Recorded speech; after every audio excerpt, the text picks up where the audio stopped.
we will conduct an impartial inquiry to find out exactly what happened. And the government has directed all the agencies responsible to carry out a multi-agency coordinated inquiry. And this inquiry will help us to establish if any of our officers had a role to play through their action or inaction, which led to the death of so many of our people. I want to promise on behalf of the government of Kenya that any officer, any public official from whatever agency of government who may have contributed to this terrible loss of life will have to face not only removal from the public service, but also we will prosecute each one of them. I also want to say that all the officers who have been asked to step aside, we have not made a determination yet whether they are responsible or not, and therefore we will conduct a fair inquiry so that we also don't punish innocent public servants. The inquiry will also be extended to junior ranked officers because besides the commanders, we are getting information that some of the junior officers in the National Police Service, in the national administration structures, and other agencies could also have contributed to this unfortunate event and the consequences that this event has brought on us. I also want to announce that the seller of this poisonous drink is a notorious offender who had been arrested before and taken to court 16 times. And every time they were released on very, very lenient bond terms. And therefore, it ought to be clear that it is not entirely true to say that public officials or law enforcement officials have not done their job. It is also true that certain officials of the judiciary have let the people of Kenya down and frustrated the law enforcement efforts of our officers. Nevertheless, and notwithstanding the many arrests and prosecutions on this character that we've carried out, this time round we have arrested him once more. Mr. John Mureithi is in custody, and we have obtained custodial orders to keep him in custody until we complete our investigations. And we intend to charge Mr. Mureithi with the most serious crimes ever in our statutes. The murder of so many people is not a small matter. And therefore, we are not looking at routine charges about operating without licenses and other misdemeanors.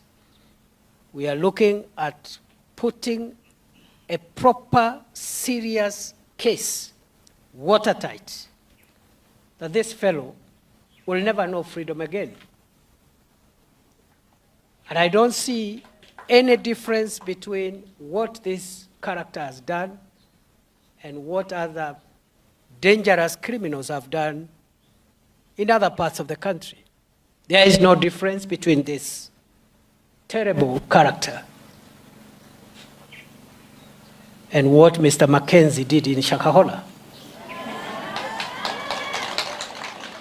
There is no difference between what this character has done and what the Al-Shabaab terrorists are doing and what the bandits are doing in other parts of the country. It's the same thing.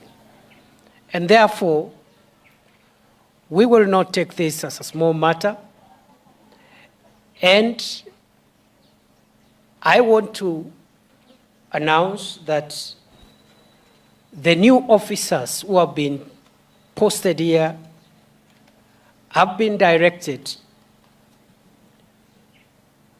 to commence an operation beginning today to make sure that other characters who are doing similar business and who are hiding and using their connections to frustrate and kill the people of Kenya, that those characters are also apprehended before they cause us more harm. These officers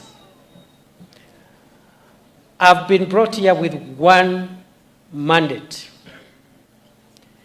They must roll back whatever has gone wrong here in Kirinyaga County.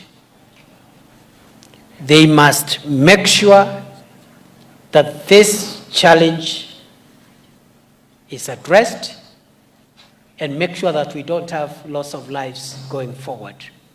And as I've said, that operation begins immediately. We have also initiated a program to assist our people who are chronically addicted to alcoholism and drugs. And therefore, our chiefs and assistant chiefs have been instructed to collect data from every village of all chronic addicts so that we can take them for rehabilitation. That way we'll be able to support the community from the demand side of this problem. But other than dealing with the demand and law enforcement, the government is also going to address the supply issue. And the supply issue will be addressed in two ways. First,